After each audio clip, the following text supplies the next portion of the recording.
Panipuri ready பண்ணியிருக்காங்க. Sweet உருளைக்கிழங்கு, இது பார்த்தீங்கன்னா பானி தண்ணி, அப்புறம் பூரிஸ். எவ்வளோ பூரிஸ் பாருங்கள். இது வந்து வாங்கி நாங்களே வறுத்து செஞ்சோம்.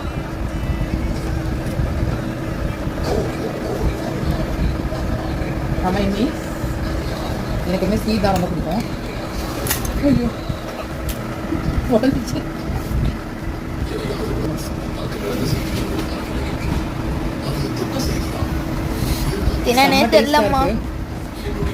கடையில் வாங்கி வாங்கி அவங்க வச்சு கொடுத்து எனக்கு வீட்டில் வைக்க தெரியல.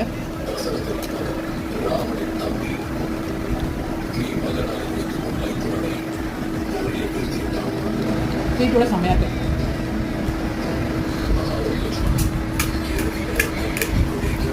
ரொம்ப பிடிக்கும். ஒரு டக்கு பானி பிடிக்கும். ஸ்வீட்